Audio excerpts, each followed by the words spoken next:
Telangana BJP chief Ramachandra Rao మాట్లాడుతున్నారు. ఇప్పుడు live చూద్దాం. కొన్ని రోజులుగా భారతీయ జనతా పార్టీ నాయకులు, మా ఎమ్మెల్యేలు, మా ఎంపీలు, మా ఎమ్మెల్సీలు రాష్ట్ర వ్యాప్తంగా అనేక ధాన్య కొనుగోలు కేంద్రాలు సందర్శించడం జరిగింది. మరి వారి యొక్క రైతులు పడేటటువంటి గోస, వారి కష్టాల్ని ప్రభుత్వం దృష్టికి తీసుకురావడం జరిగింది.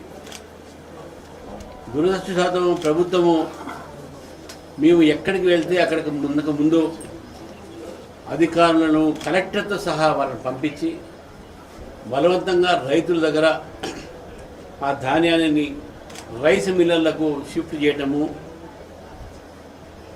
తొందరపడి వాళ్ళకు మొన్నటి వరకు బ్యాగ్స్ కూడా ఇవ్వలేదు, గోరి సంచులు వాళ్ళకి ఇచ్చేసి గోరీని నింపి రైస్ మిల్లర్ దగ్గర పంపించడం జరిగింది.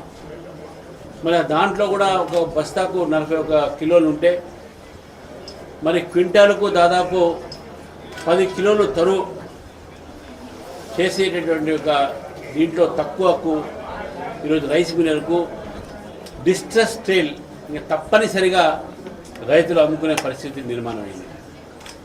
ఎంఎస్పి ధర ఉన్న తర్వాత కూడా కేంద్ర ప్రభుత్వం ఇచ్చిన తర్వాత కూడా రాష్ట్ర ప్రభుత్వం ఒక చేయబట్టి వాళ్ళ ఒక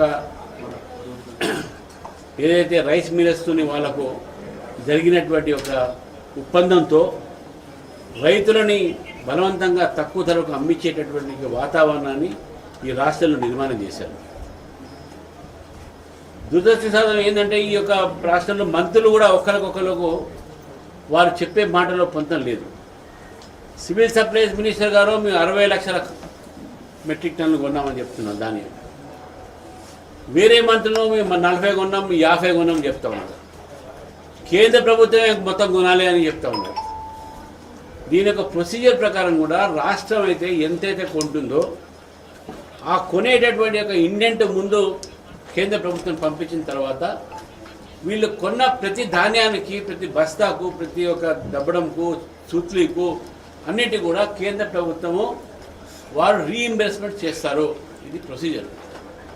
కానీ రాష్ట్ర ప్రభుత్వం దాన్ని కూడా ప్రజలకు చెప్పకుండా కేంద్రమే కొనాలి, మేమెందుకు కొంటాం అనే మాటలు మాట్లాడి రైతుల్ని, ప్రజల్ని తప్పుదారి పట్టిస్తూ ఉన్నారు.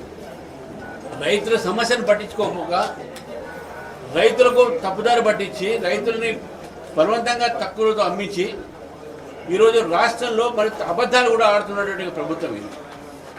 ఒక ధాన్యమే కాదు, ఒక వరే కాదు, ఈరోజు మక్క, జమ్మికుంటలో, దాంతోపాటు అనేక మార్కెట్ యార్డ్లో ఈరోజు మక్క అక్కడ పడున్నది.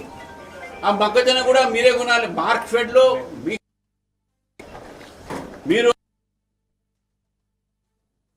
మీరు కేంద్రానికి సబ్సిడీస్ కానీ దానికి ఎంఎస్పీ రేట్లో ఏ విధంగా మీకు మాట్లాడాలి, కానీ ముందే కేంద్రమే మొత్తం కొనాలి అనేది మాటలు మాట్లాడితే ఎట్లా? నిజంగా ఈరోజు చాలా రైతులు ఒక పరిస్థితి అర్థం చేసుకోలేని ప్రభుత్వం ఈరోజు కాంగ్రెస్ ప్రభుత్వం. రైతుల గురించి వాళ్లకు కొంత కూడా వాళ్ళకు శ్రద్ధ లేదు, నిర్లక్ష్యంతో వహిస్తున్నారు వాళ్ళ మీద. కాబట్టి భారతీయ జనతా పార్టీ ఇప్పటికీ డిమాండ్ చేస్తూ ఉన్నది, మీరు దయచేసి కొనుగోలు కేంద్రాల్లో మీరు సందర్శించి అక్కడ ఇంకా ఉన్నాయి, మీరు 1,50,000 లక్షలు కొన్నాము, 60 లక్షలు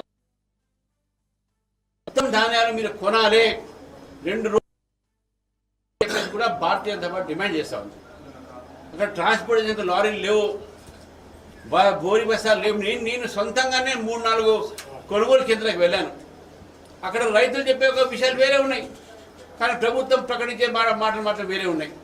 కాబట్టి వాస్తవాన్ని గ్రహించండి, వాస్తవాన్ని మాట్లాడండి, రైతుల్ని ఆదుకోండి అని చెప్పేసి కూడా భారతీయ జనతా పార్టీ మేము డిమాండ్ చేస్తాను. అకాల వర్షాలతో చాలామంది ఈరోజు కష్టపడి ఉన్నారు. అంతేకాదు ఈరోజు రైతులు అంటే ధాన్యం అంటే మామిడి చెట్లు, మామిడి పెంచుకునే వాళ్ళు కూడా మామిడికాయలు మొన్న అకాల వర్షాలు రాలి ఉన్నాయి.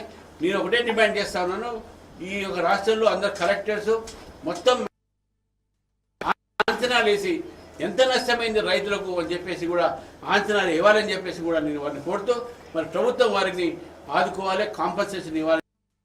మీ ద్వారా ఈ ప్రభుత్వాన్ని డిమాండ్ చేస్తాం. Thank you.